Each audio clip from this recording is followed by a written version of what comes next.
से कहानी बिल्कुल वैसी ही है। बहुत समय पहले की बात है। दक्षिण भारत के एक छोटे से गांव में एक वृद्ध महिला रहती थी। उसका नाम था भीमा अम्मा।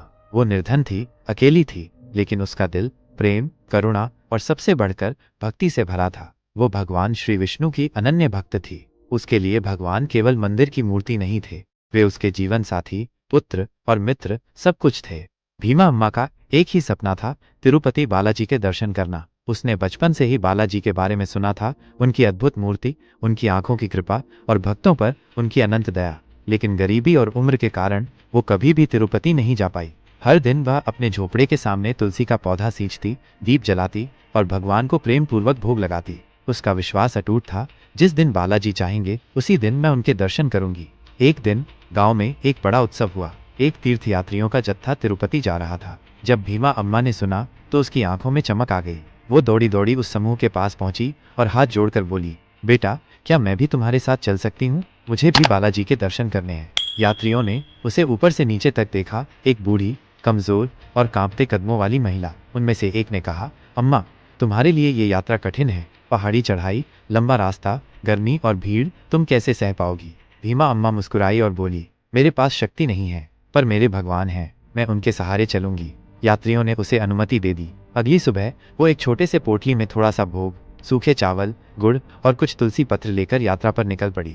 रास्ता कठिन था, धूप तेज थी, पैर सूज चुके थे, लेकिन भीमा अम्मा हर कदम पर गोविंदा गोविंदा का जाप करती जाती। कई बार वो गिर जाती, लेकिन फिर उठ खड़ी होती। उसकी आंखों में केवल बालाजी की मूर्ति थी। जैसे जैसे वह चढ़ाई चढ़ती, उसका शरीर कमजोर होता गया, लेकिन उसकी भक्ति और तेजस्वी होती गई। अंततः जब वे तिरुपति पहुंचे तो भीमा अम्मा पूरी तरह थक चुकी थी, लेकिन जैसे ही उसने बालाजी के मंदिर के द्वार देखे, उसकी आंखों में आंसू आ गए।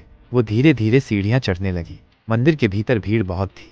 वीआईपी टिकट्स, लंबी लाइनें और धक्का मुक्की ने उसे भीतर जाने से रोका। एक सुरक्षा गार्ड ने उसे झिड़क दिया, अम्मा, यहाँ रुकना मना है, तुम्हारे जैसे लोग भीतर नहीं जा सकते बिना टिकट के। भीमा अम्मा ने हाथ जोड़कर कहा, बेटा, मैं कोई धनवान नहीं हूँ, लेकिन मैं केवल अपने भगवान को देखना चाहती हूँ। एक बार, बस एक बार। गार्ड ने अनसुना कर दिया। भीमा अम्मा वहीं मंदिर के बाहर बैठ गई, आंखें मूंदकर बालाजी का ध्यान करने लगी। उसकी आत्मा रो रही थी, लेकिन वह भीतर से शांत थी। उसने वहीं बैठकर अपने भगवान को भोग चढ़ाया, वही सूखे चावल, गुड़ और तुलसी। रात हो गई, मंदिर बंद हो गया। भीमा अम्मा वहीं बैठी रही, जप करती रही। और तभी कुछ अद्भुत घटित हुआ। मंदिर के भीतर एक तेज रोशनी फैल गई। मुख्य पुजारी को सपना आया, एक सच्ची भक्त बाहर बैठी है, वह जो प्रेम लाई है, वह इस स्वर्ण के सिंहासन से अधिक मूल्यवान है, उसे भीतर लाओ। पुजारी जागा, वह घबराया, उसे भगवान की आज्ञा मिली थी। वह गार्ड्स के साथ बाहर निकला और पूछा, यहाँ कोई वृद्ध महिला है जो दूर से भगवान के दर्शन करने आई है? भीमा अम्मा धीरे से उठी और बोली, मैं हूँ बेटा। पुजारी उसकी ओर दौड़ा और उसके चरणों में गिर पड़ा। बोला, आप केवल भक्त नहीं, स्वयं माँ है। भगवान ने आपके प्रेम को स्वीकार किया है, आइए। भीमा अम्मा को विशेष द्वार से मंदिर में ले जाया गया। भीड़ हट गई, सारा मंदिर शांत हो गया। भगवान स्वयं अपने भक्त की प्रतीक्षा कर रहे थे।